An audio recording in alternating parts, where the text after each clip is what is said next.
Welcome, ladies, gentlemen, everyone in between. I urge you to ignore the car that's in the background or the tram or whatever it is because this is a chilled and down-tempo episode of Over Underrated. We are discussing 90s genre trip-hop with Massive Attack as overrated and Sneaker Pimps as underrated. I chose this theme and have no idea if Fran likes it or has any opinion about it at all. And I think we are about to find out that he might have some very strong opinions. So, welcome on board. Here is part one.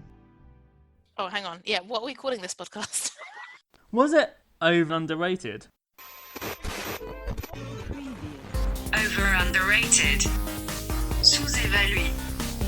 Überschätzt. Överunderskattad. Over underrated. Welcome to another episode of Over Underrated with Fran and Babs. It is me, or I, Fran, and I'm with my co-host, Babs. So, Babs, how are you? Well, Fran, thank you for setting me up there so nicely because I have COVID. Dun, dun, dun. Gasp. Gasp, indeed. As I chose Breathe and Stop as my track on God's Jukebox today. That is indeed how I am feeling. Yeah, it's quite annoying because I was in isolation for 5 days because someone who I'm living with at the moment got COVID and then succumbed to it 6 days later. So I'm in for another week. So I'm very glad to see your lovely face and to have this podcast as a distraction. How are you? I don't have COVID. I am not ill in any way, and I have access to all of the UK if need be. Although everyone cancelled gigs too early. Everyone panicked and then cancelled gigs, but like nothing's been shut down. So I should have been seeing Spectre this week. Alas, cancelled. So I'm now waiting for everyone to get confidence again to start putting on shows so I can again enjoy live music. Sorry to rub it in, perhaps. Yeah, that is when you said I have access to all of the UK, I'm like, I don't even have access to this road in Luxembourg. Belgium hasn't had concerts since November. I guess they will open up again soon, although like many other places in Europe, it's record numbers at the moment. I guess it depends on vaccines and hospitals and all that fun stuff. So let's talk about music. What have you been listening to this week? So this week, I spent a substantial amount of my Sunday in isolation making a playlist called #FeministFriday. Because, as mentioned, I am on a music social network called God's Jukebox. And I started this hashtag in June 2016, I found out, where I picked a song and said something like, oh, I guess this is my Feminist Friday pick. And then other people on the network were like, oh, that sounds like a good hashtag. So I started using it. Other people started using it. And it's been going for ages. And I thought, oh, it would be nice one day to do a playlist. And, isolation came along and I thought, this is the moment. So it has 233 songs. All of them are, songs with feminist themes or songs featuring women. And it's bloody good, if I say so myself. I mean, probably I would say a third of the picks on there are mine. So I would say it's good. But I just love how varied it is because it is all sorts of music, all sorts of times and genres. So if you're looking, especially in this post-Taylor Swift, Damon Albarn world, to support some more female musicians, I recommend going to have a follow on Spotify. It's called #FeministFriday on God's Jukebox. How about you? Interesting. One of my most popular articles I wrote in the past 2 years was my female-fronted indie band article. Apparently it went crazy over lockdown, and my editor to this day has no idea why. But thank you for if you read that article. I don't know if I did read that. I probably did read that article at some point. I think there are people, I've talked about this before, but I often seek out categories of music where it's that thing of like, what's frustrating is when people refer to someone as the best female guitarist or the best female singer. That's quite annoying because they don't do the same for men. But because, sometimes categories are underrepresented in music, I very much enjoy, queer people in punk or, Feminist Friday or female fronted bands, etc. And I'm sure I'm not the only one. There's an audience and an appetite for it. Well, maybe like there's a magazine or article who posted it somewhere about telling me, but thank you, whoever you are. Or you just have really good SEO and write about the right bands in the right context, right? So... Yes, and that as well, obviously. all that. But there aren't too many women in what we're discussing today. And yeah, I guess one of the female contributions is a bit controversial as well in one of the bands that we're discussing. Because today we're talking trip hop. which is a subject that I put forward. I want to. I want to. So I thought I'd add a bit of the old sampling trip hops razzmatazz. I might even drop in like some sort of a snare drum for you. Oh, please do. Please, more sound effects on this podcast. I surely need it. But yeah, I picked it, I think, because these are two bands that I quite like, and I have a feeling that trip hop is not so much your genre. Well, as an old person, I was around in the 90s. So. Exactly. You were around for this in a way that I was not. I was around the original fans of trip hop, which may have tainted it for me, but I will go into detail later on. Well, okay, I will start with what Wikipedia defines as trip hop, which is a fusion of hip hop and electronica until neither genre is recognizable, which I quite like. And it may incorporate elements of funk, dub, soul, jazz, R&B, and other forms of electronic music. And it was first coined, I didn't know this until doing the research, by a journalist at Mixmag to describe DJ Shadow's single Influx. And yeah, it's traced back to the UK, the early 90s in Bristol, and what's widely considered as the first trip hop album is Blue Lines by Massive Attack, who are the overrated act for today. So it's a genre I really like, but I have to be in the mood for because it is down tempo and it is chilled. But when I'm in the mood for it, I can listen to whole albums actually in a way that for a lot of other genres I can't. Like, I really have the patience to sit down and listen to a trip hop album. I've read quite a few top 50 trip hop albums articles, and I'm like, I don't know who these people are. So, I'm coming in with some love, but not too much knowledge. And yeah, I like that it sounds quite filmic. Doing the research for this, I realized that what I quite like is the percussion. I think it's very, very chilled, very languorous is how I used to describe like a lot of the songs. So yeah, I'm looking forward to getting into it with you. But yeah, it sounds like I might have to do a bit of convincing. It's always kind of weird, isn't it, how it's linked to Bristol? Because is it just Massive Attack and Portishead? Is that literally and Tricky as well? Because he kind of was in Massive Attack, wasn't he, in a way? Yeah. Well, he was one of the founders. Yeah, I think trip hop is to Bristol what grunge is to Seattle, right? Like, it started there for reasons. I think reading a little bit about it, I think Bristol was a place that's a bit smaller than other British cities, and because there was this gap in there was like the hip hop world and the rock world, and they've forged something in between because it was a smaller place, and I think just people mixed more naturally is my understanding. Yeah, it's a weird genre, isn't it? Because off the top of my head, I didn't even really think of Sneaker Pimps trip hop. I kind of linked them into the Britpop because they seem to be into that scene more. Like, it's weird what is classified. So some of the artists that I saw classified as trip hop, and I was surprised: Goldfrapp, Bjork, and some songs from Lana Del Rey's Born to Die. And I'm like, no, like you might have trip hop elements, sure, but I think it is a specific sound, or like I said, for me, it's very often drums and how synths are put against guitars. Like, it isn't electro rock, it isn't anything like that. It's very different. I mean, yeah, it's overly processed beats and samples, I guess, are the two elements you kind of think of trip hop. Although I didn't realize, but not all of Massive Attack's songs have samples. I'm going to come to that. It depends what album you listen to on some of them. Yeah, obviously DJ Shadow made a whole album of samples, and he was a pioneer that I also don't know too much about. Get in touch.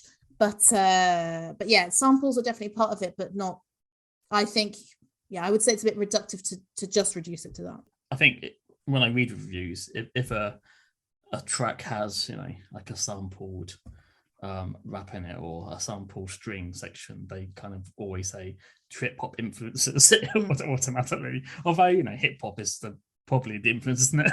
Yeah, it definitely is a hip hop influence. That's why it is trip hop. But yeah, I found it really funny, I think, because Sneaker Pimps, an underrated band, on Wikipedia, on their third album, it was like, the label goth was applied to several reviews of the album. And I'm like, firstly, why has this been pointed out?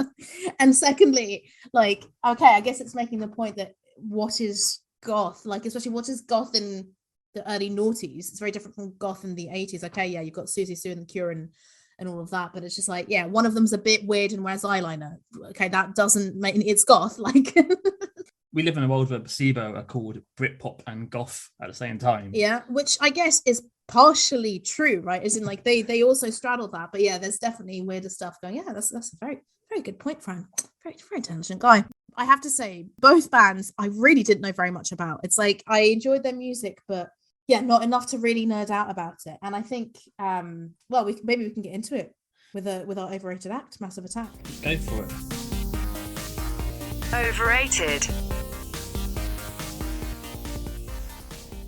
I didn't like them for a while because, okay, I liked Teardrop and thought that was a great song, but the main song that got a lot of attention was Unfinished Sympathy, and I was like, it's fine, you know, I'm not such a fan.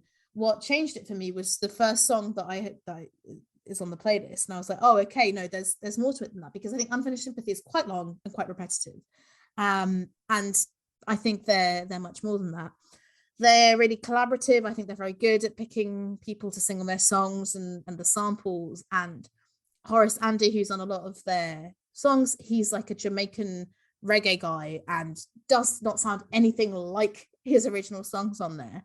So I think that's quite interesting how they really can transform someone who has their own kind of music. And I really, really like how they use percussion. It's different in every song. It's rarely just straightforward drums. It's processed beats, as you say, with weird synths. And I can understand why people might think that overrated, but I literally don't think that's possible because they originated the genre. You know, Blue Lines is considered the first trip hop album, and it is quite original. And you know, the playlist that I've put together spans 4 decades, and I think they're quite varied. So that's my case for Massive Attack. What do you think of them? I remember Unfinished Symphony being on MTV, and I thought they're American. Like, it looks like the videos look American. She's in downtown LA, I think. Yeah. And I loved it at the time, and I don't even remember hearing the word trip hop until Teardrop came out, like 6 years later. I have no recollection of Protection coming out. I think I was not cool enough to be aware of Protection. But it wasn't as big, right? So yeah. I knew Tricky more as an actor in the Fifth Element than him at Was he? and music. Yeah. He dabbled in acting, I think, in that sort of time. And yes, a Massive Attack were like a faceless band. Like there's a documentary called Live Forever about like 90s Britain. And that's the first time I even saw a member of Massive Attack, and I was shocked to see that he is white, because I just assumed that they were like a hip hop group with cool names. Because it's called 3D, so I just assumed. But that even his real name, Robert Del Naja, is like that's a pretty cool name. Yeah. So I just assumed that, you know, and I don't know to state really what most of the guys from Massive Attack actually do, because they. Like their first album was mainly samples, wasn't it? Their first 3 albums were mainly samples. So I don't know how they created, like, if there's 3 of us, a lot of people to be making an album. Like, is one searching through vinyl trying to find a sample? It's like, I know that 3D does a bit of singing. Does Daddy G do some vocals? But 3D does some vocals. I'm not sure about Daddy G. I think you will realize when you watch some of the videos. Like, if you watch the first song, he is there singing in the video. And Mushroom, who knows? Yeah, a mystery. A mystery. I know Nelly Hooper was into the production part of it, but yeah, like it's only until Teardrop came out, and that album is it Mezzanine? Is it Mezzanine? Yeah, Mezzanine, which I ultimately hated it because I was at college, and therefore people thought they were as cool as nuts by being into Massive Attack and smoking joints and listening to Teardrop. And one guy would call it his fuck CD. Oh, and I just kept thinking of him fucking his girlfriend to Massive Attack with him with a smug smile, which kind of tainted the band for me. Amazing. Yeah, fucking to a song about Jeff Buckley and how it's sad that he's gone. That how cool is that? That's what Teardrop is about, by the way, which is not on this list. I barely knew much about them afterwards. I think when the best of came out, we played at work and I heard a couple of tracks, but like I probably knew 5 songs. That's what I wanted to ask you. Yeah, how many songs on this playlist did you know? 1 or 2? Two songs. And you skipped to maybe some of the biggest ones, didn't you? Yeah, I did. Like, so I didn't put Teardrop because I really like it, but deliberately I was like, that is overplayed. Similar for Unfinished Sympathy. And yeah, I was just really focused on getting the biggest spread possible for both bands, because I think Massive Attack have produced great songs every decade. I think, you know, there are some albums that I prefer to others, and I think their most recent EPs are some of the strongest work, much stronger than some of their albums. But I think there's always good to be found. They're clearly constantly innovating, and yeah, as I said, they're the master curator collaborators. That they're very good, I think, at getting people to come from outside to just refresh their sound and bring in something different, which is something to be applauded. It was interesting reading about, like, so when they're made, is it 1,000 windows? I think 100th window. 100th window. Yeah. They said, they literally had a band in studio and got to jam for hours and hours, and then they just like cut up what they found and try. Oh, so that's like real life sampling. That's hilarious. But then they completely binned it off. So listen to how much money they spend making these albums. Because if you look at like the credits, there's so many people on the album credits, and like I'm thinking, how much money do you guys? Their songs are on a lot of adverts and a lot of TV shows. You know, obviously Teardrop for House and one of the other picks we've got as well. So I think that's how they do it. And I don't know, because they're very political, obviously, as well. That's I knew them almost more for that than their music for a very long time. So and it was really funny to watch some of the adverts, because I think Angel, that's coming up later, it's like I definitely only heard that in an advert for a very, very long time, and I was like, oh yeah, I looked up, it's the Armani advert. Fine. Their music permeates, I think, a lot of pop culture as well, so I think one knows more Massive Attack than one realizes, because I think that's how they make money. I'm also curious on how they perform live, because when you got that many guest stars, like how do you actually do a tour? Like, you know, like it must be. I guess it's a bit like for Gorillaz, isn't it? Yeah, I think it's about sampling, isn't it? Or getting one person to do everyone's voices, like happens sometimes. Or, you know, get the not lead singer to do it, like in Sneaker Pimps coming up later. So that's the other bit. So let's get into it. Right. So my first song is the opener from their first album, Safe from Harm. And there's this funny quote from Daddy G talking about the making of the album. He said, "We were lazy Bristol twats. It was Nena Cherry who kicked our asses and got us in the studio. We recorded a lot at her house, in her baby's room." That's Mabel, the pop star now. "It stank for months, and eventually we found a dirty nappy behind a radiator." And I hadn't realized that Nena Cherry was actually also credited as a songwriter on another song from this album, Him for the Big Wheel. So Shara Nelson is the guest female vocalist, like contrasted against 3D. I think it's really funky, but quite unsettling. I like the contrast between her very smooth voice and his gruff one.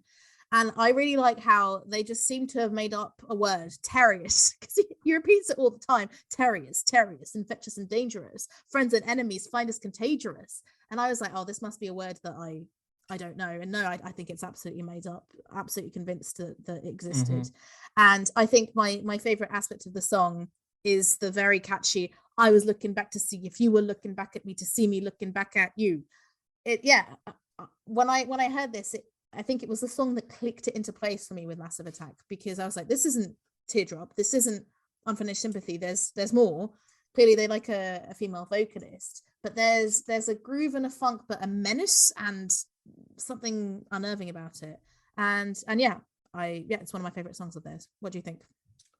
So I knew this, maybe because of hearing the best of Massive Attack collected. I knew this, and for some reason I always think of like this would be a fantastic introduction to a British gangster film with that sort of like that bass line. I think they sampled it from Billy Cobham, I believe, and they got drums from Funkadelic. Yeah, I was shocked to read that they didn't play anything. I always assumed that they played like, you know, bass and keyboards and brought in other samples, but the whole thing complete samples. Like, is that a bad or is that a good thing? I couldn't read the I'm quite neutral about it, because I think if you're enough of a fucking nerd to have that many records to play, like to be able to pick from such a big selection of samples, pitch them, slow them up, slow them down to make that final product, I think it's impressive. And I go back to the TEDx video that I mentioned in an episode which hasn't come out yet, or maybe it has by now, the Mark Ronson sampling one. I think that solidified my opinion, because it's that thing, isn't it, of like, oh, you know, if they're not composing, it's not proper instruments, but if you're reimagining something in a new way, and that is what they are very good at. If for me, if the song is good, I'm happy. Doesn't matter where it's from. I put down on it. Is it about finding gold, or is it pure luck? Well, apparently it's inspired by Taxi Driver. which I The didn't lyrics, realise. yeah. I guess that's the I'm looking at you, looking at me. Never made that connection until today when I read that. There we go. So this is good Massive Attack. It's filmic, it's funky, it's got a premium sweet vocal. So this is the Massive Attack I like. I think Blue Lines, I've never actually listened to the whole album. I know that's quite bad. It's quite varied, Blue Lines. Classic, is it? Yeah, like I do think it is the best song, and it's a bit frustrating when the best song is the first song, but it's worth repeated listenings. Not every song is like Safe from Harm, but that's not necessarily a bad thing.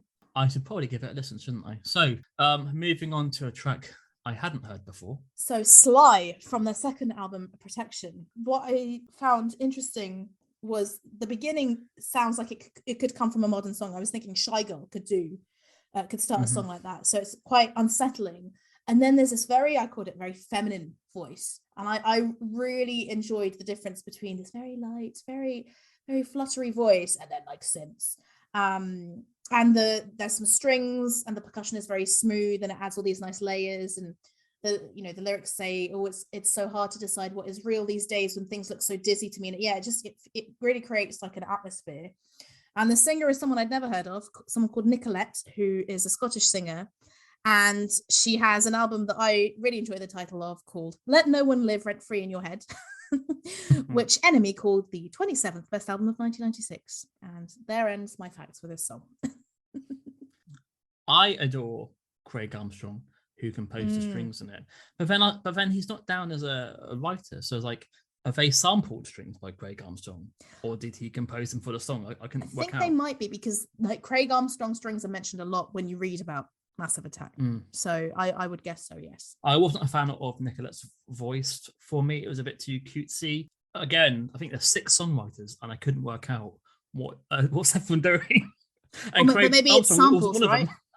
Well, maybe. Well, no, I think it was the band. It's all the band members. There's like the producer, Nicolette, 3D, Mushroom, Patty G. It's like each one had a different record that they picked part of it from, and that's why they all needed to be credited, and lyrics as well, right? So yeah, I guess she wrote the lyrics. And then the bossa nova percussion.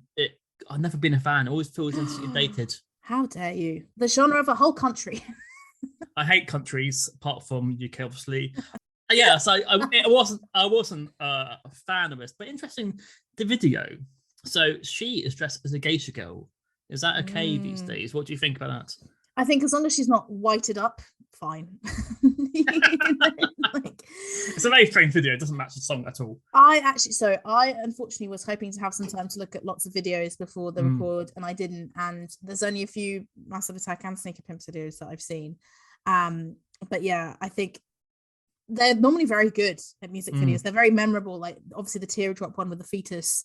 And I just watched the one for the next track, Angel, and it's a film. It's a short film that matches the song that's accompanying it, which I thought was great. Like, yes, massive film directors I've worked with Massive Attack. I guess because the music just instantly suits the visual world, so it makes sense, doesn't it? And yeah, that's why it surprises me that you're not a bigger fan of trip hop, because it like filmic is a word that I used over and over and over again for these songs, but maybe you are a fan of the music with visuals, not by itself. Yeah, definitely. Like, so Uncle Rabbit in Headlights is a famous video. Yeah, it's perfect watching that. But I don't know if I've ever listened to that song without the video in my entire life. That's the same for a lot of Massive Attack songs. I don't think I would ever just click play on a Massive Attack track. A Massive Attack song. I think if I'm watching a film, fantastic. If they appear on an advert, fantastic. But I would never walk around the house dusting to Massive Attack. Oh, I absolutely would. And especially to the next song, which I guess is possibly the best known song from the playlist. So it's Angel from Mezzanine. So I avoided Teardrop because, yeah, as I said before, but Angel, I think, yeah, it's a song that really sticks with you.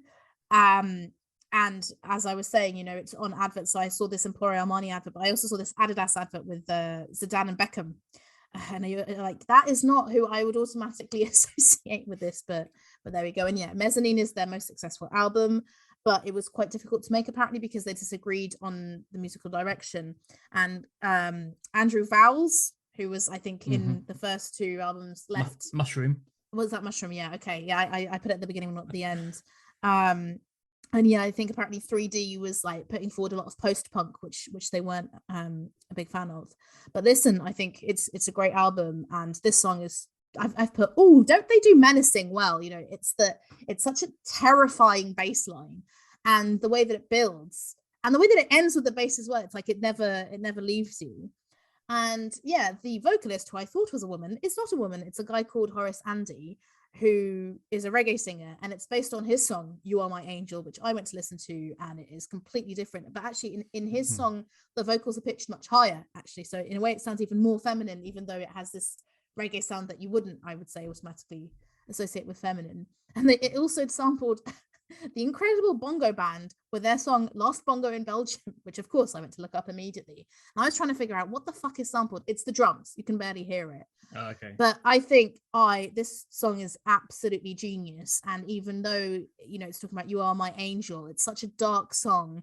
You know, the lyrics say her eyes, she's on the dark side, neutralize every man in sight. Like, really, it just, yeah, scary music. And I literally just saw the music video for the first time today, and it is Daddy G getting chased by people in a car park, and it sounds funny, but it's genuinely terrifying. What do you think? Yeah, I knew the song, although I may not have realized it's Massive Attack. I just knew it was maybe uncool, or one of those like late 90s sort of like cool electronic artists. Trip hop, yeah. I hadn't seen the video, but you know, it's got that sort of like druggy, trippy rhythms we expect. You know, they are Massive Attack are really menacing, aren't they? Like, there's always some sort of sinister strings happening. And I guess in a way, like Unfinished Symphony is probably the most upbeat track, really. I don't know, because the strings maybe. I think the later on it's a bit less menacing when we get to Heligoland, but yeah, I think they create atmospheres like very few bands do. I'm not a visual person. I'm the opposite to you. I often try my best to listen to a song without the visuals, because I find the visuals distracting sometimes, or if it doesn't match up to what the song is like in my head, it can really distract me. Which is why, you know, I'm happy to have a bit of dusting to Sly. But yeah, it's that thing of and with this one, the lyrics as well, it's like a horror film. It's a horror film in a song. And that's it. Even something like Teardrop, which is actually a bit more contemplative, there's still a melancholy to it. So yeah, you know, you're not going to be listening to Massive Attack to try and cheer you up, that's for sure. You're a Depeche Mode fan. I am. And Songs of Faith and Devotion. So I could hear a lot of In My Room with the guitars. When the guitars come in, it's a lot like In My Room. I don't know if they've been influenced by Depeche Mode or not. I think if you've got any kind of depressing electronic music, you've been influenced by Depeche Mode. Depeche Mode, and Joy Division, New Order, I would say they're the two big ones. Yeah, no, absolutely. So when the guitars come in, I really enjoy it. I can imagine this being like an overdose sequence in a movie. But yeah, it's a decent track. I wouldn't see in my life where I would ever put it on to listen to, but I don't mind. Not to seduce a lady, that's for sure. I would not be making love to an angel. Who knows? Later on, if there's a track I might choose. Okay, now I'm intrigued. So yeah, fourth song from their fourth album, Future Proof from 100th Window. And yeah, someone else, Grant Marshall, refused to participate in the making of this record. So yeah, it was written and produced by 3D and Neil Davidge, and Horace Andy is back. Sinead O'Connor is here, and so is David Albarn as 2D from Gorillaz. And yeah, it's the first album that has no samples and, quote, contains none of the jazz or jazz fusion stylings of the group's first two albums. And yeah, it made me think, what did hardcore Massive Attack fans think about it? Because, you know, it's that tension of, do you want the band to progress or do you want the band to stay the same? This is quite different. And I only got into this album very recently. I'd never heard any of the songs in any context before. And yeah, I picked two from this album. And this one, it has this kind of bloopy starts and wonky electric guitar or synths. It's not what you're expecting. But then, you know, 3D's vocals kick in, the menacing bass comes back, and you're like, okay, there's still some Massive Attack elements here. And for me, it goes into a lot of different directions, but it works. What do you think? Yeah, so this is when I realised it was 3D singing. Because Right. I thought this was a. I looked up. Oh, who's the guest singer? I was like, oh, what? 3D is a focus. Right. Yeah, because this is probably the first time I'd ever heard him sing. Because Mm-hmm. previously it's always been like, you know, I guess a vocalist. I was a bit shocked by that. And yeah, and he is the core member. So is this his solo album in some aspects really? I guess so. Yeah, I don't know how much Daddy G is doing here. Is 2D Damon Albarn? Yes, it is from Gorillaz. Okay. Yeah. Yeah, very nice. 3D and 2D. So yeah, I put down there's a lot of ambient distant guitars going on. It's atmospheric, but it does nothing stands out. And I put down this is background music for musos. Ooh, harsh. What are you calling me? Sorry. Not for me. This one. Not for you. I wonder what it's about because it's quite a claustrophobic. So it's called Future Proof, and the album cover has someone shattering into glass, and the lyrics are like borderline case, reinforced glass, absent friends, passport photos, an elastic past. Like it's very claustrophobic. I don't know what's going on. I didn't go into song meanings for this one, so write in and let us know. But yeah, you know, being around in that era, I have no recollection of any singles at all from that period. No, this is it. And I mean, from this album to the next, there are massive gaps from now on. And I mean, I think it's probably quite healthy, isn't it, that they clearly have enough of a bond to keep coming back together, but they only do it when they feel they have something to write about. It doesn't seem like they're doing it for the money, right? Like they're coming together because they found some people who they want to make some music with and come back together. And also doing that kind of music, like a bit like Prodigy, it's harder to write an album because it's not just a guy on an acoustic guitar bring it into studio. It has to be collaborating. He has to have lots of different people and doing lots of trial and error. So that's why these guys have hours and hours of unused music. You know, a bit like when the Prodigy had to chase Fat of a Land. You know, it took maybe 7 years until the next album came out. And then in the end, he binned it and then did it all in like a month on his laptop, I think. Really? So yeah. Because he spends so much wanting to be always, and a lot of electronic musicians always want to go forward and find that new sound. And they spend so much time trying to get a new sound that if they don't get it, they just have to scrap everything and then okay, I'll go back to what I did before. So that's why I think a lot of electronic music fans are used to waiting for a band to make new music. It's the same with like Underworld. I think that they have massive gaps between their albums as well. So Over underrated. Sous-évalué. Überschätzt. Överunderskattad. Over underrated. Well, the next band that we're talking about have even bigger gaps than Massive Attack. And similar dynamic between two men as well. So I'm sure we'll come back to that as a topic. But in the meantime, the next song, Special Cases, is the other song from 100th Window. And I swear to God, Fran, no idea it was Sinead O'Connor on vocals. And it's one of those where it's like, of course it is. Like when you realize it is, you're like, duh, that she actually has the Irish accent. And I think this is maybe the least Massive Attack song on this list because it's much more minimalistic.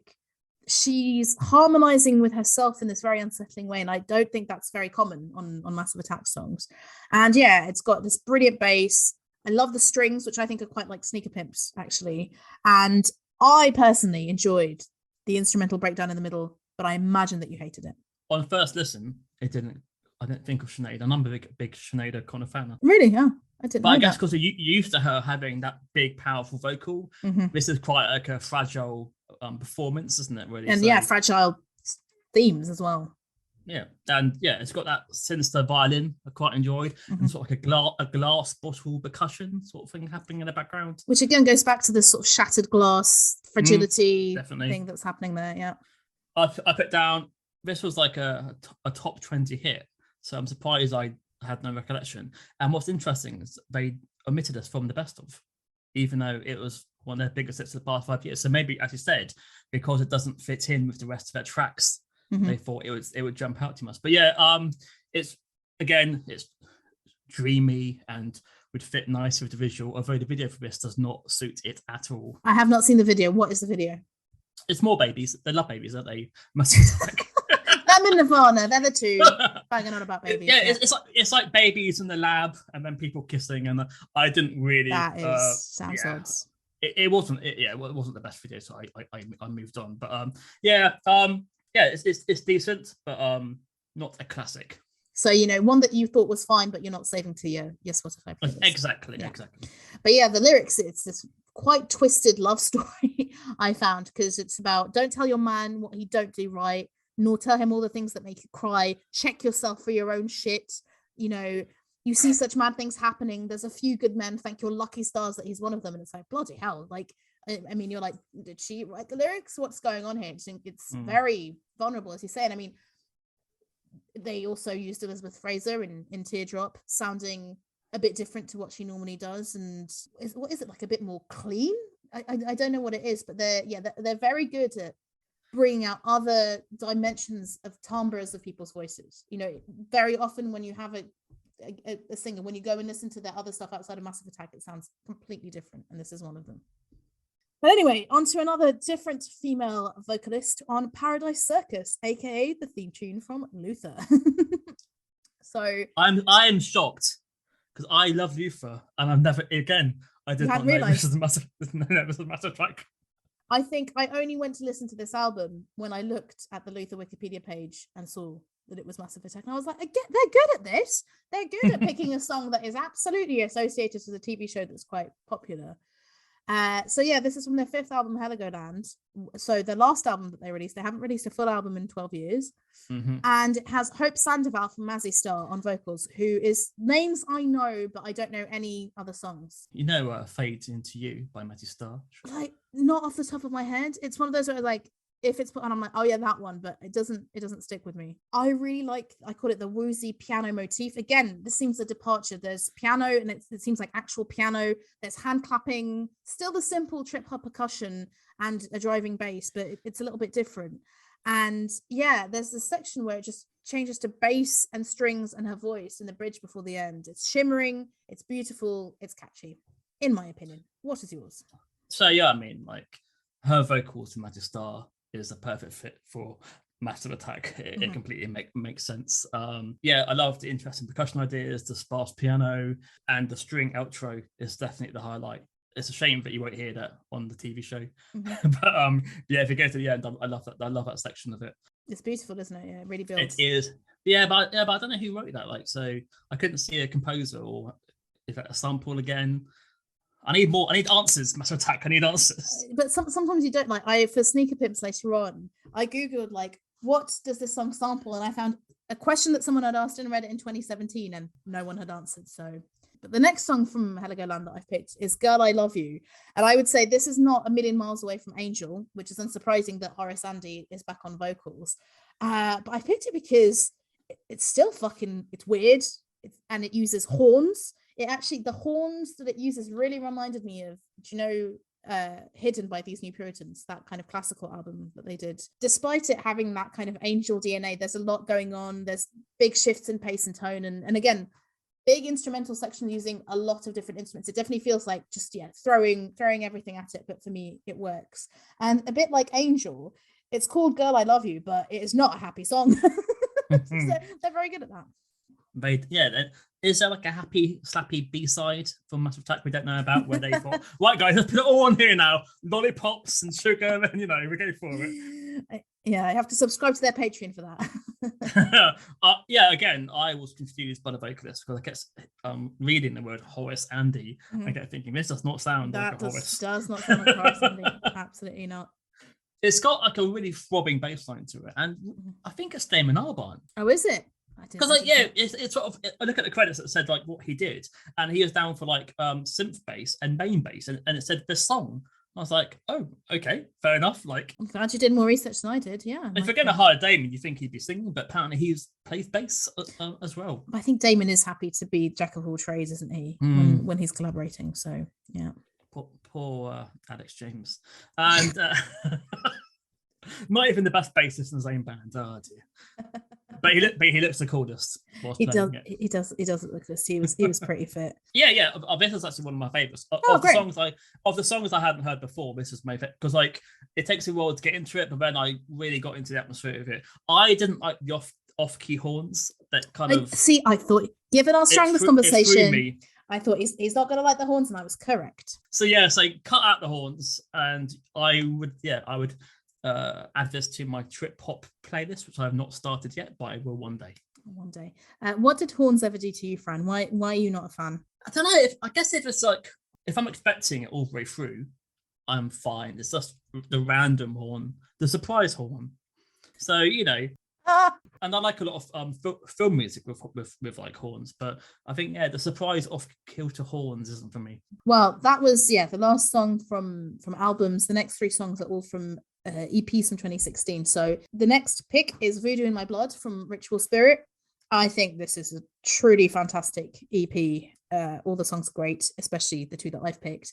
And this one has the Scottish hip hop group Young Fathers, and the beginning sounds very different to the usual Massive Attack fare. There's just sort of, again, menacing. We've used menacing, sinister percussion, and there's this kind of synth line accompanying the vocals, and it's really urgent. Voodoo in my blood, it is living. And then the atmosphere comes back with the synths and the harmonies, and I really love the percussion here, and I really love the voice of I don't know the members of Young Fathers. I don't know if they're taking it in terms of vocal duties, but Wipe That Cheeky Grin has never sounded as terrifying.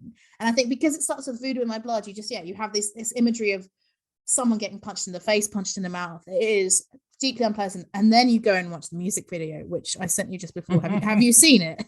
Yeah, of course I have. Yeah. Oh my God. Basically, guys, is it Rosamund Pike, her name? She's in an underpass. An evil little circular floating robot pierces her eye and starts controlling her movements. And with this song in the background as well, it's a beautiful awfulness, I would say. Yeah, it's the TikTok dance, which they tend to see that often. Not really. Like people doing the floss, but no one's doing the pike. Oh my God. Now that you've said it, someone's going to do it. Do it, guys. Send us the videos. This song works with the visuals a lot more. When I first listened to it, I put it down. The rhythms is making me kind of queasy. It's got kind of queasy rhythm to it. It's strange to hear the word "sock it to me," but sounding so relaxed. Suck it to me, suck it to me. Yeah, I'm thinking about James Brown. Suck it to me. That's it. Suck it to me. Very relaxed. Wipe that cheeky grin. Terrifying. They're very good. They're very good. This is the perfect track that works with the video. Definitely. Right. Alone, it did nothing for me. That's interesting because I don't want to watch it with a video because it's too scary for me. I can't handle it. It's too many emotions for me. I just want to watch it with a song. But I think it's the urgency. It's the urgency and the unexpected way in which the percussion accompanies the song. But it's quite interesting. So this is what 2016 is it? Very recent. So so it's almost 30 years from when they were hailed as the best. We're in the 4th decade now, they can still get big Hollywood stars in the music videos. That shows how much acclaim this band still has decades later, and without even I hadn't even known this came out. So this couldn't have been played a lot on social media, etc. Because with her being a big star, you think I would have seen this maybe. See, I do remember seeing it when it came out. I think precisely because of the music video. It was maybe I follow more music accounts on Twitter or something, but I feel this is the only Massive Attack. Well, these 2 EPs are the only ones where it's I heard about them at the time that they were released, and was I a fan at that point? I don't know if I was yet. I think I was still not very knowledgeable about them, but that video made me think bloody hell, this is not a band to dismiss in any case. If they've got this big Hollywood superstar and get her to jerk as wildly as she does. The next song, which is also from the same EP, I think is my favorite Massive Attack song and one of my favorite songs of all time. I don't really know why. Maybe it's because Tricky is back, because it's Take It There from Ritual Spirit. And I very often listen to this song and Voodoo in My Blood on a loop. Actually, what normally happens is I listen to it on a loop and then I just listen to Take It There on a loop. I don't know why. Maybe it's because it starts and ends in the same way with this very seesaw piano. And I'm primed. I listen to that piano and I'm primed. And I think it starts with 3D, but then Tricky comes in and he sounds so so scary. Again, so scary. So it's so atmospheric, and I'd never actually paid attention to the lyrics, but it seems to be about drugs. It seems to be about a big trip. I don't know why I like it as much as I do, but it's quite a slow song. I don't know what the beats per minute are, and what I get out of it is basically the piano and the contrast of Tricky's vocals and 3D and whoever's singing, because when it gets to the chorus, there's this kind of harmony. But even as it goes to the bridge and the guitars start coming in, like there's something, it draws me in, much like Rosamund Pike's little orb. What did you think? So I've got a theory. That's why you like it. Tell me. So this reminds me of Hail to the Thief, Radiohead. Really? I never made that connection. The way he delivers it is like Wolf at the Door. Oh my God, you're a genius. Yeah, it is. It is. Yeah, the same. It's slower, but yeah. Yeah, and I instantly thought, oh, this is. I wonder if they've been influenced by Radiohead or if it's just complete random. I like when the piano gets a bit more soulful. It's sort of near the end, and the guitars come in. Yeah, it brought in lots of cinematic imagery. And then I watched the music video, and it did not match at all what I was thinking about. Again, why is it Massive Attack videos have to have someone in pain or discomfort? Because that's being attacked or running away. Or that's their songs, and because literally the only two Massive Attack videos I've seen now are Angel and Voodoo in My Blood. I'm like, they love an underpass, a car park, some kind of grimy, dirty building. That's the atmosphere that they create. It is quite funny how they are as popular as they are when you read their lyrics, and when you think about the atmosphere that creates.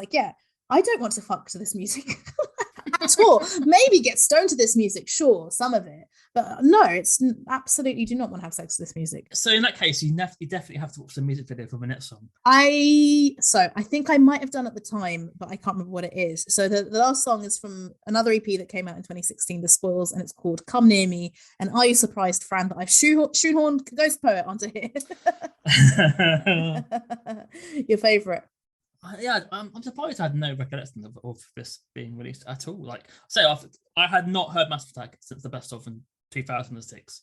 My God, that is 15 years ago. That's a long time ago. I remember the album cover of was it Heligoland? Heligoland, yeah. Yeah, because it's got quite a striking cover, but I don't remember hearing a note from it at all. So this is all new to me, and I don't know if they're collaborating with quite modern artists either, so that's quite cool. Yeah, so on this one again, I think they make Ghost Poet sound like not Ghost Poet in parts. So you've got these, I've called them mezzanine synthly bass starts. Ghost Poet's vocals come in and he's doing his quiet speak singing, but then he's actually rapping pretty much, which is not what he normally does. He's going very fast.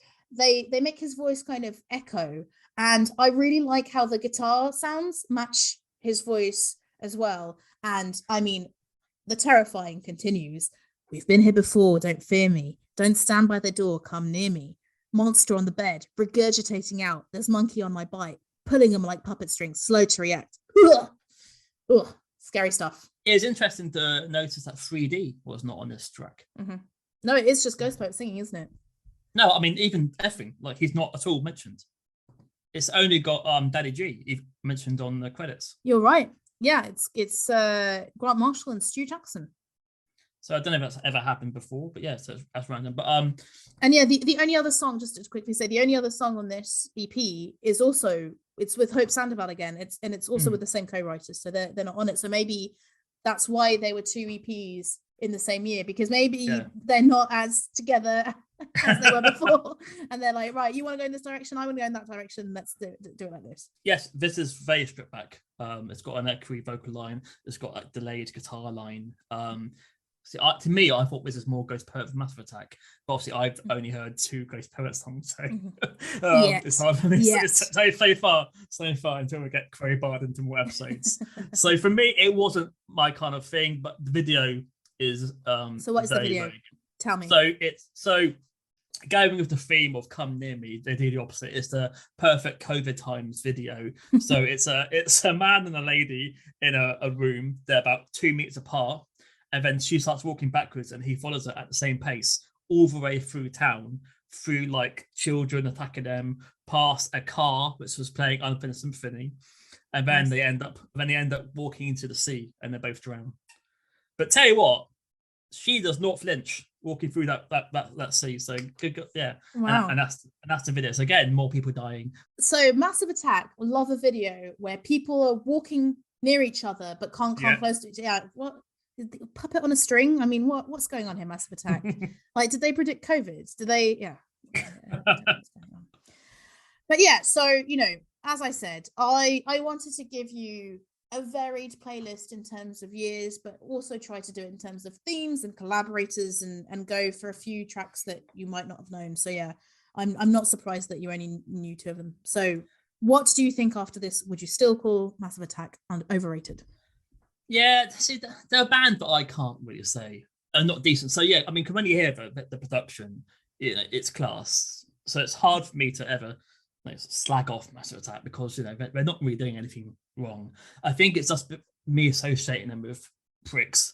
That's what I was gonna say. Like, because I have no one I knew was into them. I got into them completely by myself. So tell me more about the pricks who were into them and what that did for them. So yeah, but I don't know what band for your generation were like the to go to cool band at your university, which you got annoyed about, I would say Arctic Monkeys, to be honest. Okay. Yeah. But yeah. So yes, it seemed to be in 97, 98 that it was really cool to get stoned and talk about Massive Attack, and maybe that tainted it for me. But it's a style of music that, so like they describe it, it is dance music to not dance to, and maybe I prefer my electronic music to be with some more higher BPMs. So maybe that's what it is. Maybe if they mixed up a little bit more. So if they did, but although I've never actually really heard a remix, I don't know if any like drum and bass producers have made these into like a fast track or not. I should probably you are my angel. yeah, not as good as your version, but you know what I mean. Like, it'd be interesting to see if they ever did collaborate with other DJs to create like a dance version. But who knows? But so for me, you want Massive Attack collaborating with, I don't know, Prodigy or something.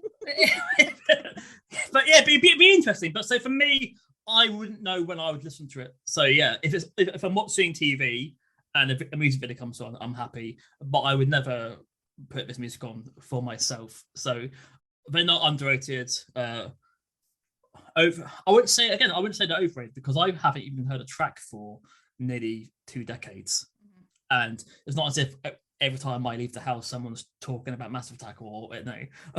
So, that would be a Massive Attack music video. It's like you leave the house and you can't escape them. You try and run away, like the Black Mirror episode as well. So they're definitely not overrated.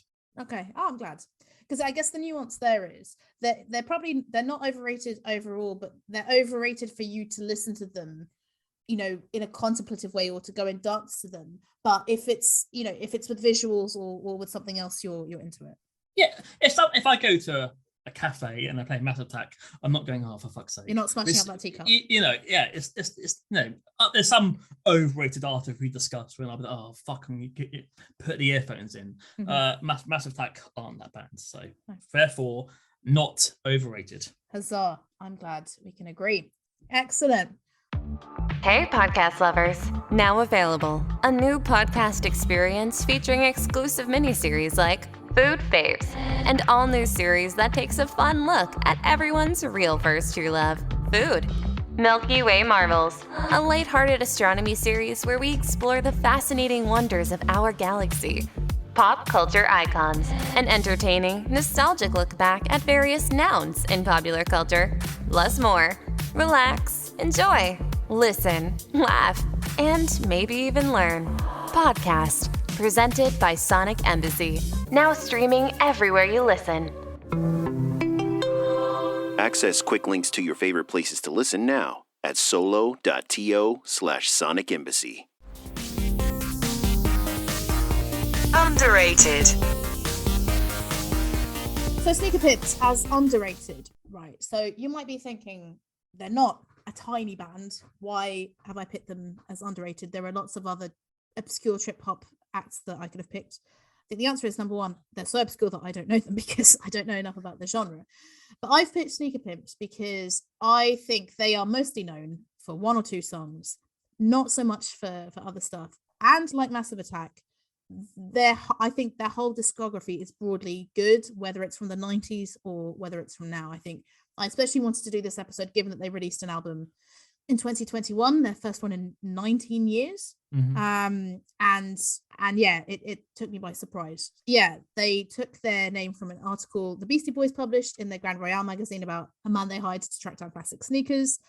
And the two main guys in it are very well known for other things. So one of them is Liam Howe, and he's now a mega producer. He's produced Lana Del Rey, Marina, FK Twigs, Jessie Ware, and Tom Beck, of course. Very good stuff. And then there's Chris Corner, who is also very well known for IMX, who have 9 albums. I hadn't realized. I am an IMX fan, but I only really know their first 2 or 3 albums. And yeah, I got into IMX before Sneaker Pimps because my friend Lise Lotta was really into them and took me to see them live, and IMX live is quite a spectacle and I do recommend it. Yeah, there's a guy called Ian Pickering who is also their childhood friend who normally does the lyrics, and what has been the constant throughout their career is that's who writes the songs. So in contrast to Massive Attack, I think Massive Attack, when they collaborate with other people, very often the other people are involved in the songwriting process, or at least the lyric writing process, but Sneaker Pimps weren't. And Sneaker Pimps are best known for the songs on their first album, Becoming X, where there's a singer who at the time was called Kelly Dayton, but she's now known as Kelly Alley, was the singer. And basically, by their own admission, because she was frustrated at not being involved in the songwriting process, they asked her to leave.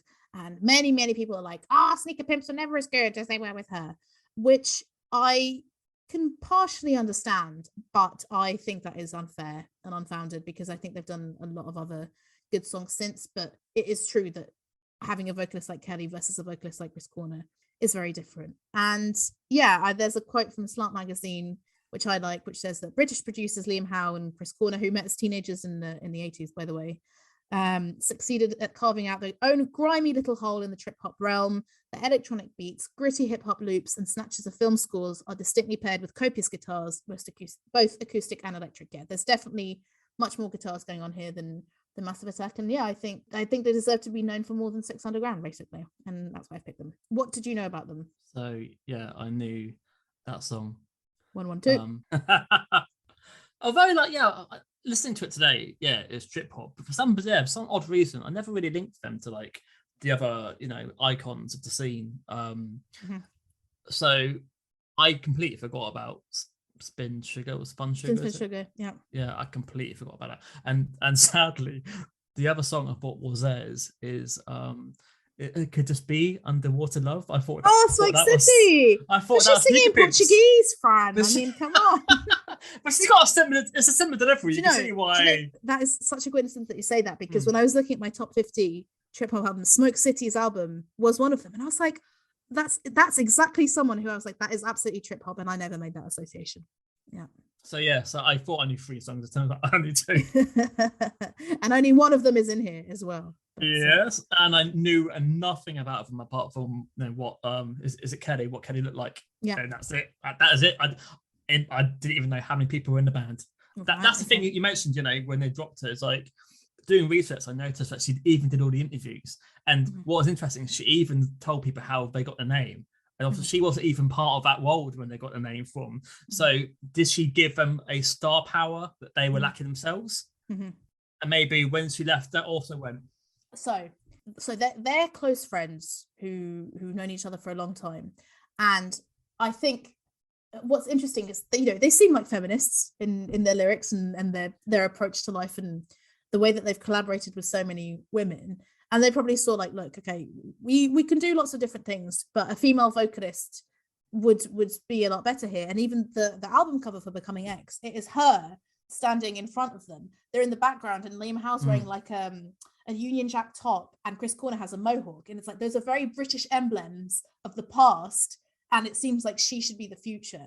So I find it incredibly ironic that, yeah, she left in the way that she did because she wasn't collaborating. And, was she the public face because they were shyer? Like I saw an interview with just the 2 of them on this Australian TV show, and they are a bit awkward. What year is that? From 97. I think. Oh, just after. Just after they performed a song and then did an interview. Or is it one of those situations of she's the pretty woman, we want to put her as the face because that's going to sell more? I don't know. Like they probably resented that as well, even if, you know, from what I've seen, it's like they saw her performing in a pub, she had a more punky vibe, but they thought she could really bring something special, and she did.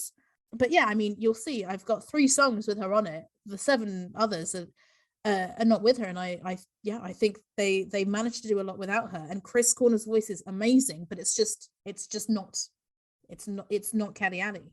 Yeah, so with Massive Attack and with this playlist, I've put it in like track and CD order because it's as if I'm presenting it to you in, you know, in that way. And yeah, just like the Massive Attack pick, I've picked the opening track from the first album, which was recorded in Hal's father's house in Elwick, which is a small village on the outskirts of Hartlepool.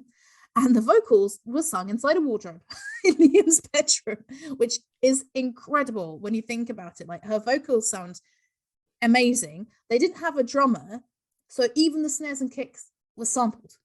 So, okay, the producers were Flood and Jim Abbas, but I think for such a DIY recording process, the album does not sound DIY. When you compare it to future Sneaker Pimps records, especially the latest one, of course, it's much more professional and clean and lush. But yeah, that really surprised me. And I think it's a really good album opener. It creates the atmosphere that's there throughout the album. I really like the difference between the verses and the choruses, because the verses are very low key, but then the chorus comes in and you've got the guitars that come in, and it's quite different from the dreamy synths and the drums. I really like how her voice echoes, and I have genuinely no idea what it's about. So kind of just before this record, I saw something which is like, oh yeah, this is a whole concept album. I'm like, it is. I don't have time to look into this, but yeah. What did you think? So yeah, I noticed that he mentions that, you know, he's from a small town and I'm wanting to blossom into a big, and how hard it is to be an artist in a small town and with not enough ears on you. Interesting that Flood produced this, because obviously he produced the 2 biggest Depeche Mode albums. I could not hear his fingers on this at all. It doesn't sound like a major produced album. Interesting. So there was like technically 5 members, isn't there? Because 2 of them are just in the touring lineup. So yeah, I think the core is 3, and then yeah, you have the two live artists indeed. Yeah, but the songs that only ever seem to be written by the core 3. Because yeah, you can barely hear like a band. That sounds like, you know, a home studio production. So it'd be interesting to hear them play live from that era as well, to see how it sounded live. Because yeah, it, like I said, it's like just basically a drum machine. And I put down nice pun. It said, I put down, this could have been garbage but with a drum machine. Oh, garbage. Interesting comparison.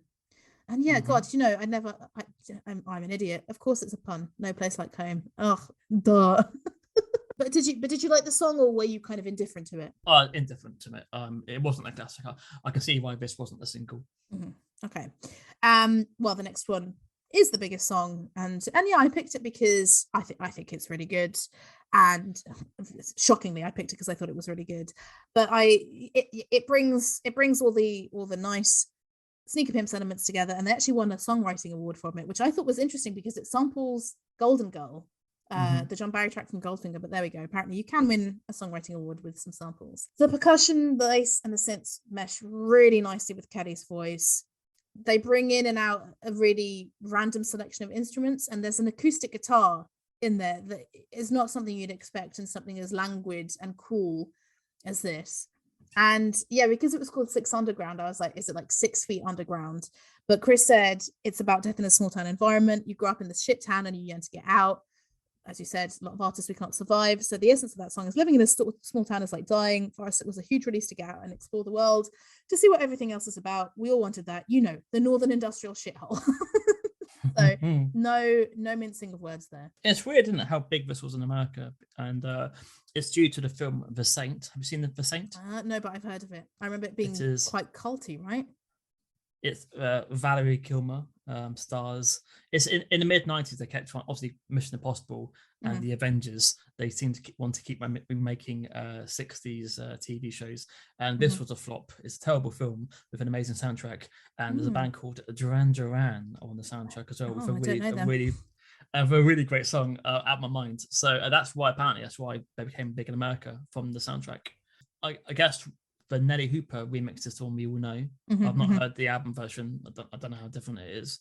It's got a 1-2, which is a very typical trip hop trope. Let's say trope. I've always enjoyed the top line. I think she's a great singer. Although I guess it's just one of those songs that just exists and I would never seek it out. But so you wouldn't seek it out. No, I definitely I've always enjoyed it. But the fact, I haven't probably thought of this song for a couple of decades, maybe. But it is, so this is the one Sneaker Pimp song that I think permeates in pop culture, like many of the other Massive Attack ones. Okay, so next track. So the next track is still on the same album, Becoming X, and I picked this one, Walking Zero, because it's more down tempo, and I think it's the one that best showcases her voice. It's got grumpy strings, as I've called it, and this kind of woozy synth harmonica. And there's even like a flamenco guitar, sleigh bells and bass section. It's slow, but it still manages to bring those little touches, and I think it's the song where her vocals hit me the most. I feel like they're meaningful, which is unsurprising, I guess, given that she didn't write any of the lyrics and she didn't write any of the music, but on this one I can believe it. I guess it'd be interesting to hear the original demo to see if she even changed the top line, like how she delivered it compared to the version. I enjoyed the violin. It's got like a middle eight where the guitar comes in suddenly. That flamenco guitar is right, and I think it wasn't this album, but later on it's like, Chris was really inspired by Spanish guitar music, and you're like, is he? But then every now and again it does come in. It's got another heavy treated deep percussion, but again I thought it's not too memorable. I don't think even now I can't remember how it goes. Oh wow, okay. And I heard it 2 hours ago. I'm not doing my job here with this band, but there we go. But so this is when I found the whole, like, it's a concept album, and I found this whole thing about how, like, yes, Tesco Suicide is obviously about female empowerment. This is obviously, I'm going to quote two very different quotes. So one says, the spokeswoman is describing the painful disparity between how women's emotional priorities and this newly fleshed sexual dominance do not, in fact, align. And then this other quote with loads of typos. Okay, people, this song is for all those dumb girls out there like me who sacrifice themselves to stay with someone that doesn't appreciate them, and they stay not to be alone. Love how they're so much gusto as if they know for sure. Like there's two exclamation marks. It has to be that. 2 exclamation marks. Sacrifice is written SCRAFISE. Like the passion is more than the grammar. But I was just like, the contrast, amazing. Username Chris C. Exactly. Yeah. That album sold over 1 million copies, and then they got dropped by sacking Kelly. Virgin dropped them, so this album came out 3 years later on a new label. So I guess it's quite an interesting thing to do, isn't it, for a band? I guess were they too confident of their own ability after? I think so, but I guess it's that thing again as well of it was the baby of the two of them, right? So I guess even if they weren't confident that it would do as well, they were like, we probably don't care, because NME reviewed Splinter, their second album, as a staunch refusal to cash in whatsoever on previous fame. The band's hangover after the long night of success brought by debut Becoming X. It is faintly ugly and always a breath away from self-destruction. The vision of a band who've renounced smiling at people they hate and wrestled their collective soul back from the devil. Which I was like, I actually didn't agree with that at all. I was like, okay, but maybe the writer knows more than I do. I was like, I don't know how much Sneaker Pimps sacrificed their sound to do that, maybe more than I thought, but I was like, no, okay, I read that as they're going in their direction. Obviously Chris is taking vocal duties, but I don't, given that they did everything on the previous album, they wrote everything on the previous album, unless they had a really annoying label or a producer who forced them to go in a certain direction. How much do they not like their previous stuff? Like, they still play it, they're still proud of it. So I don't know how much I agree with that review. So I was surprised because I literally thought they were kind of a one-hit wonder. I had no idea they had even made more albums, and especially I didn't know that they sacked their lead singer.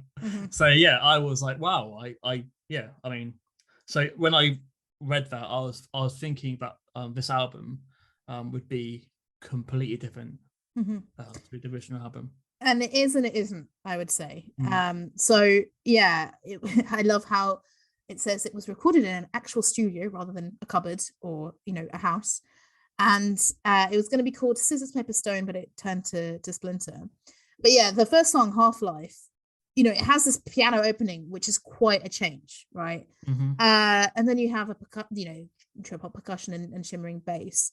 But strings take way more precedence here than in most of the songs on the first album, and I think it's much more sophisticated. I don't know how or why, but it feels much more sophisticated, and it sounds very IMX in style, not just Chris Corner singing, but musically as well. And the more you get into it, actually, there's the line between IMX and Sneaker Pimps is quite blurred, especially the later on we go.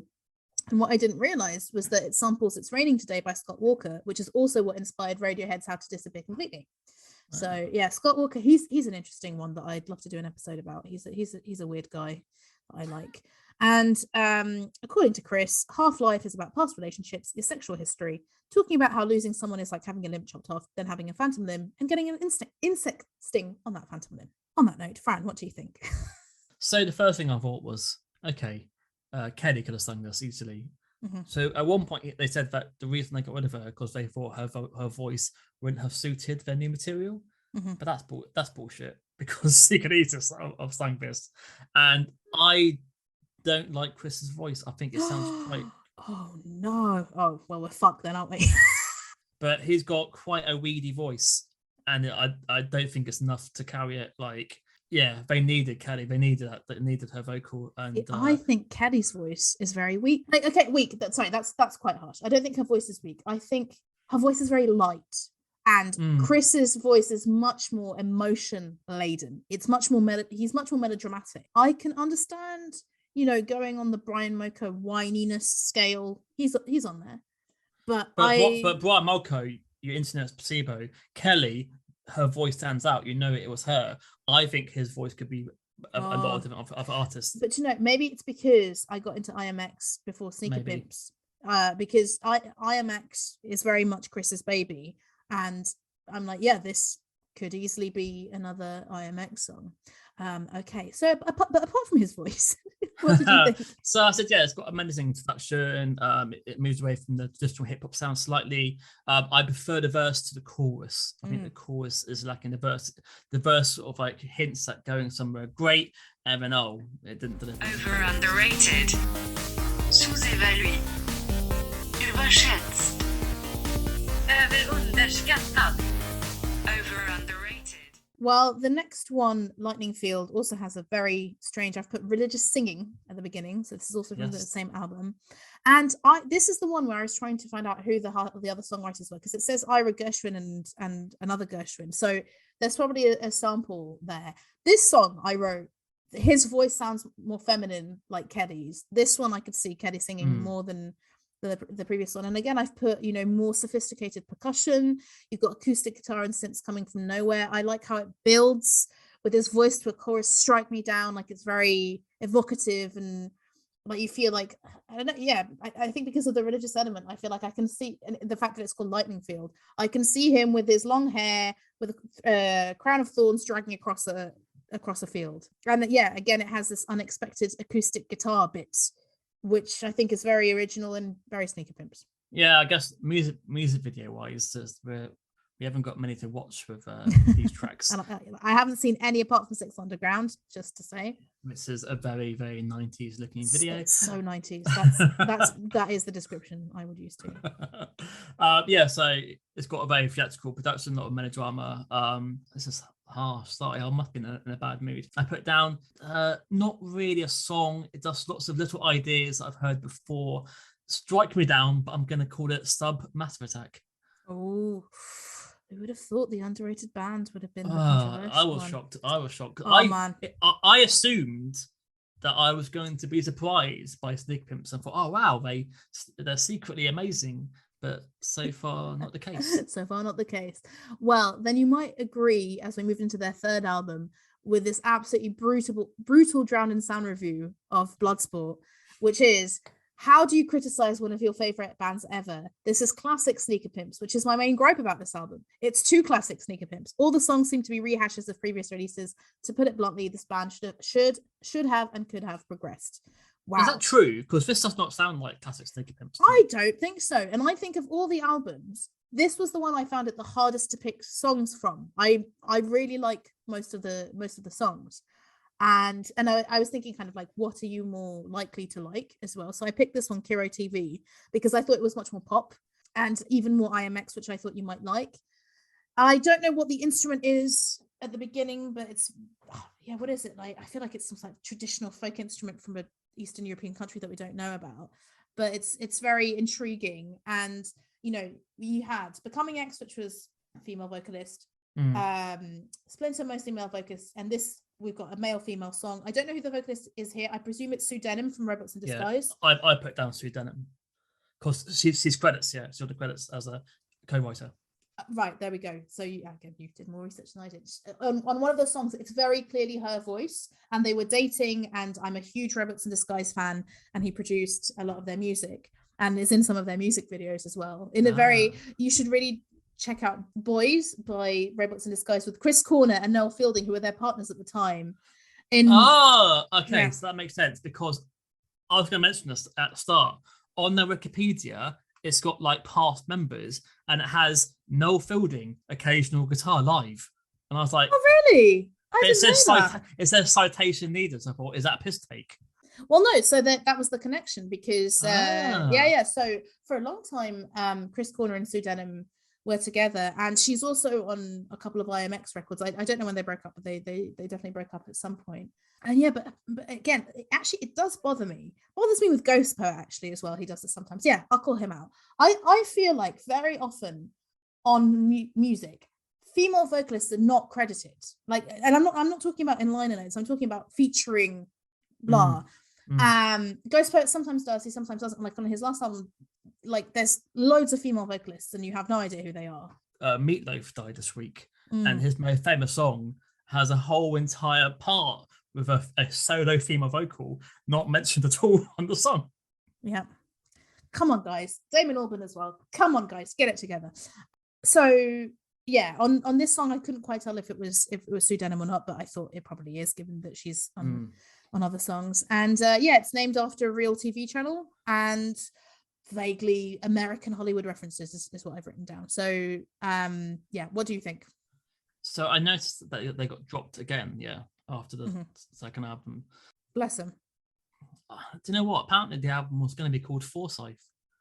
Yes, and I saw that. If it's named name after Bruce, that would be the best thing. What a tribute.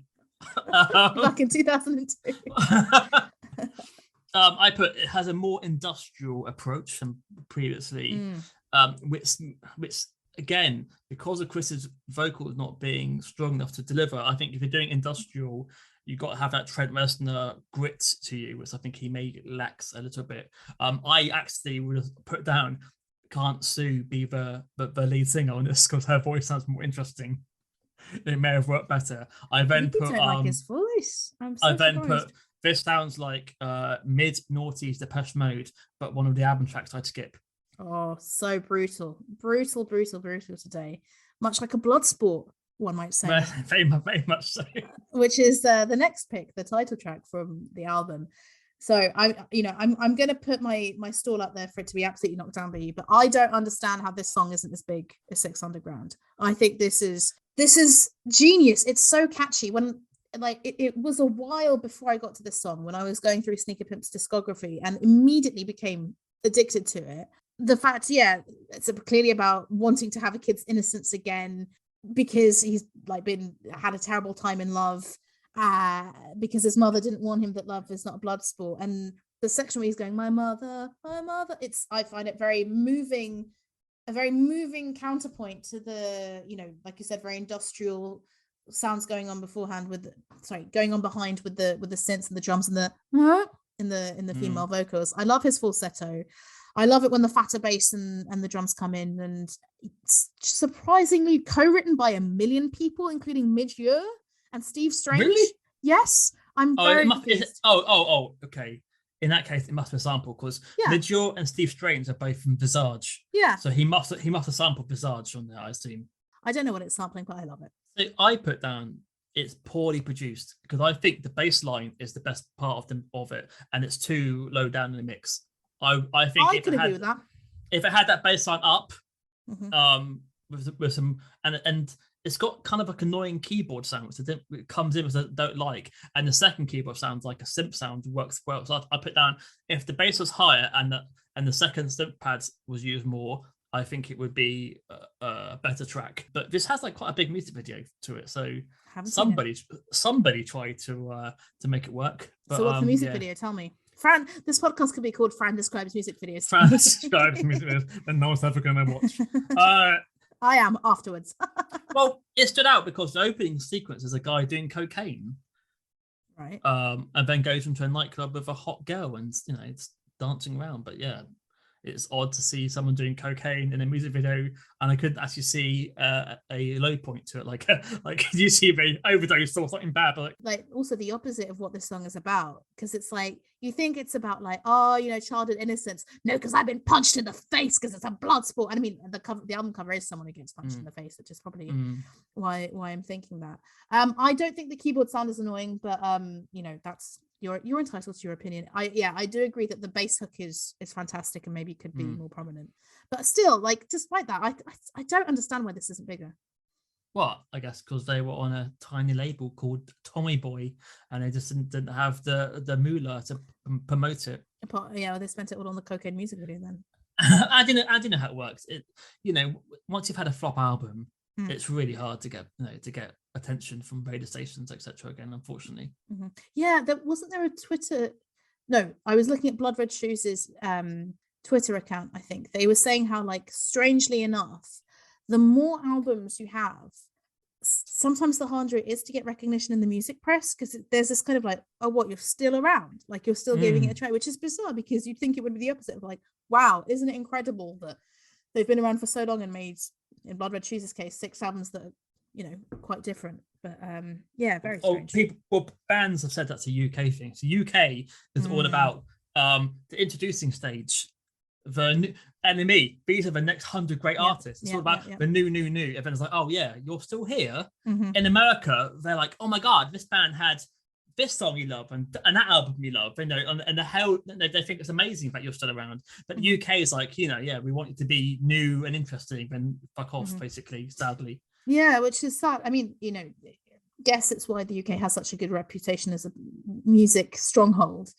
But it's a shame, and again, going back to Blood Red Shoes, like their 6th album is so different. It's really good, and I feel like it's getting a bit more coverage than maybe previous ones, but it's still getting widely known. And it's like they've been together since like 2004. It's really, they're playing very interesting rock music with electro undertones. I don't understand, but there we go. So I don't know how big IMX are on the continent.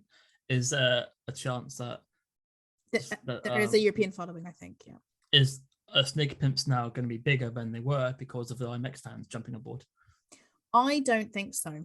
I think because part of the reason I think why IMX are so big, well, actually, a lot of their songs were used in How to Get Away with Murder. That rocketed them a bit more in the US, and it's quite interesting because I didn't realize that IMX had so many albums because I've only listened to the first 3. It's just one of those things where I'm like, oh god, 9, like this is a lot.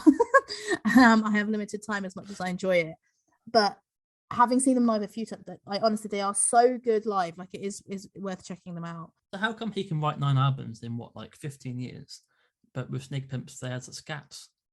Is it because he's by himself? He's not having to collaborate, or? Yeah, I think I think so. The final album that we're. Oh no, sorry, hang on. We have a song, but their final album is called Squaring the Circle, and apparently it's called Squaring the Circle because that's something that's impossible to do, and they thought it would be absolutely impossible that they would come back together to make a final album.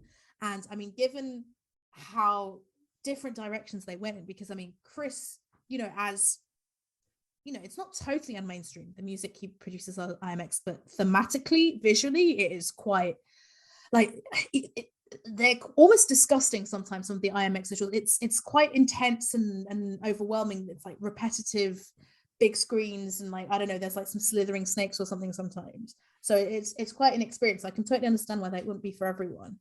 But yeah, despite him having like a decent amount of listens on his songs, Liam Howe went on the production pop route primarily. Like it was totally different directions, and maybe that is what makes them so unique, that they clearly have these different sensitivities and different influences. But given that on their first album they had to bring in someone else to sing, I think that maybe does hint at the fact that when it's just the two of them, it's a bit difficult. But I still think what they produce as a two or as a three with Ian is excellent. But yeah, clearly not everyone does. Yeah, the Ian's an interesting thing, isn't it? He just writes the lyrics, doesn't he? Yeah, and apparently this occasionally plays live, but like, yeah, that's random. He's the best. He's the best. Well, no, because he's invisible. He's not even on the album covers or anything. There's some man, but fair enough. I'm sure I'm sure Ian's happy wherever you are, Ian. Let's hope so, and let's hope Sue is happy, because she's on the next track, which is Graces.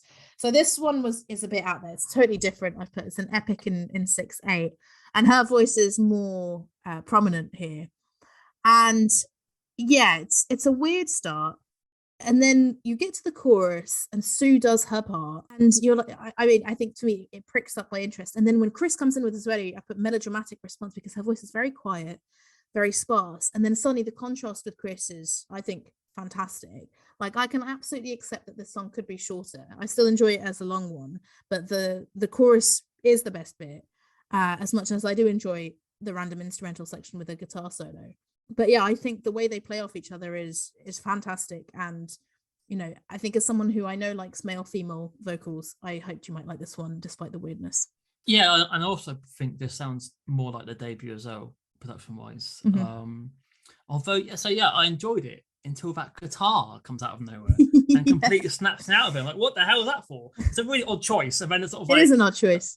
Yeah, I mean, I said on my thing, I said, no, you have to credit them on trying to do something different. I don't know if it works on this song. If they removed it, I think I may have enjoyed it more. But yeah, it's the best track since Six Underground. Oh, you think so? Okay, good. I'm glad at least you think that. But I mean, still slightly damning with faint praise, but still. And then yeah, in 2021, sort of out of nowhere, it seems, Sneaker Pimps released their first album in 19 years, and it includes songs that have been sitting incomplete for decades. And they brought on a different female vocalist this time. It's Simone Jones. She's a very interesting woman, because she used to be a biomedical researcher, and she was a protege of Peaches, and yeah, so she's across a lot of songs on here. And she's American, is she? She's American, yeah. But so Chris is now living in LA, and I imagine Liam is too. I mean, I feel like if you're a mega producer to many American stars, that might be where you want to be. But yeah, the first song I picked, No Show, it's a version of Rush from the 2006 demo tape, SP5 Demos. So different to other Sneaker Pimp stuff. So it's pop, it's lush. There's still breakup themes. They're still not happy, you know, like as Massive Attack aren't. But for me, I've written, I don't think this song would be out of place in a best of list from you. Clearly, Liam has learned more production skills, is using a better studio. The difference between Becoming X and this is massive. I guess, like, you know, the similarities of the trip hop production, but yeah, this is, you know, it's not so un-Sneaker Pimps and I'm like, whoa, I don't recognize it, but it's very, very different. Yeah, it's glossy, isn't it? Like lush, glossy, yeah. Yeah, I put down this is a far superior sound to the previous album. Less hip hop, more EDM, although I hate the term EDM. It sounds a bit like a German artist called Hearts. I don't know them. No one's heard of them. I thought, yeah, it's decent, not great. Is that the sound of Chris coming in the background? Do you know what I mean? I think that's him. Oh, dearie me. Well, he is in the song. Like, well, thank you for ruining it for me, Fran. Sorry. Although, no, there are worse people to imagine doing it.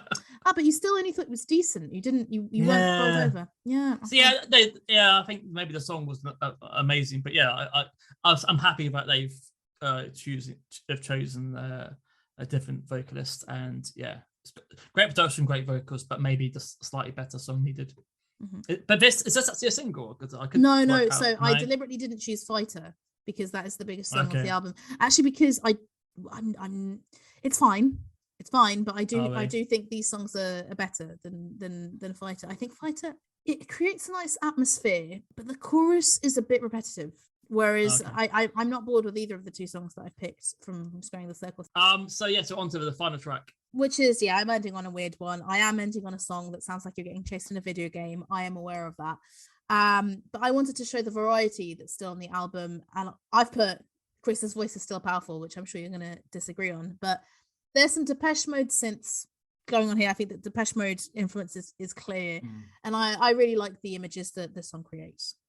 Lyrically and musically, because it's very tense. I like it. So in the world of LimeWire and Napster, obviously I've made it clear I'm a big Depeche Mode fan, and like sometimes people who are showing you the files to talk to you, I found there's a lot of Depeche Mode sound-alike bands in like Northern Europe, and there's a band I discovered called Mesh, who actually I think are British, but they do no business apart from Scandinavia.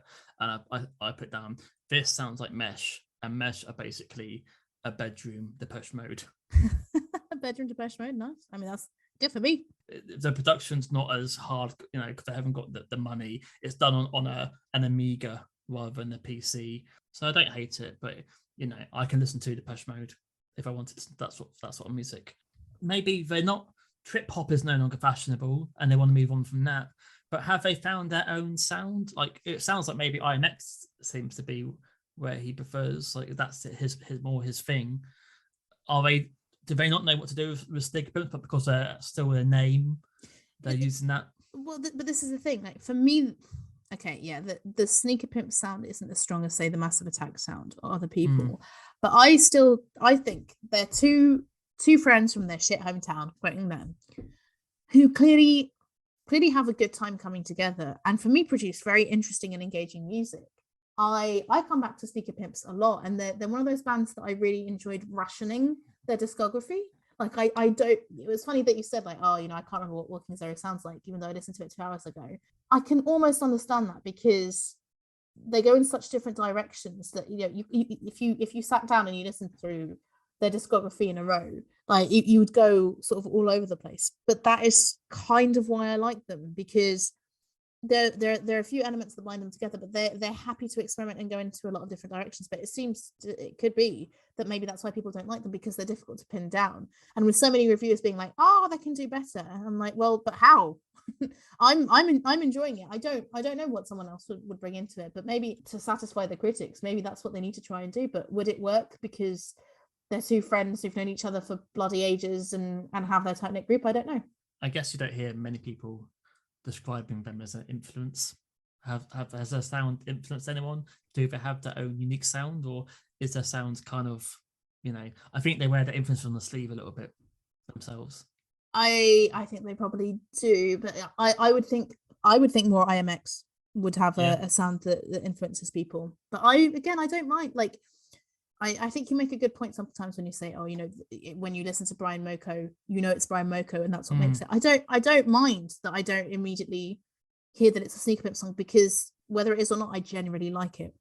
So yeah, maybe it just does something for me that it doesn't in others, because I think they're mostly known for Becoming X, and I've given you a lot of songs from all sorts of eras, but it doesn't seem quite to have clicked for you either, right? But yeah, but I just don't think they got airplay. I literally, surely I would have heard something. I guess the media just didn't want to know without having Kelly, I guess. Yeah, maybe not as successfully as they would like, or certainly not as successfully as I would like. Do you have the Spotify stats to where they are popular? So yeah, I do. So Six Underground is their most heard song with 31 million. The next one is the Perfecto mix of Six Underground. So you were saying you haven't heard a remix, at 4 million. And then the first kind of other song is Half-Life from Splinter. Yeah, and then that's sorry, my mistake. It's Bloodsport. So okay, good that is the next one. But yeah, from 31 million to 2 million, and they only have 503,000 monthly listeners, which I don't think is very much. So yeah, of course I'm going to say they're underrated, but I don't think you are. Yeah, I mean, I literally had no idea what to expect. I was confused when you mentioned them as trip hop. So I thought, so going in thinking they were trip hop, I wouldn't call them a trip hop, I guess call them an electronic band. Yeah, I don't think I will go back to check out more, unfortunately. But thank you for educating me, because I have found out more about the band who I thought were just a one-hit wonder virtually. Yeah, and I mean, hopefully I haven't convinced you, but maybe some lovely listeners will be on my side. Fingers crossed. Get in touch. Please. We love you, Chris and Liam. Okay, well, let's go and listen to some music that makes us happy, and we hope that after listening to all our podcast episodes, that's what you'll do too. Thank you for listening, and stay in touch. Let us know what you're listening to, guys, and goodbye. Ciao. So it's the outro, guys, and I'm absolutely bloody devastated that Fran didn't like my underrated band. What can I say? I feel like I've let the Sneaker Pimps down. I've let Chris Corner down. I'm very sorry, Chris. I'm very sorry that you didn't like your voice, but it's okay because you're a successful man and you have IMX. And if you want to harass Fran via our social media networks, you absolutely can. I'm the one who normally looks at them, but I will pass them on. You can follow us on Twitter at OUMusicPod. You can follow us on Instagram at OverUnderatedMusicPod, or you can even email your harassment to overunderatedmusicpod@gmail.com. Peace out and 1-2.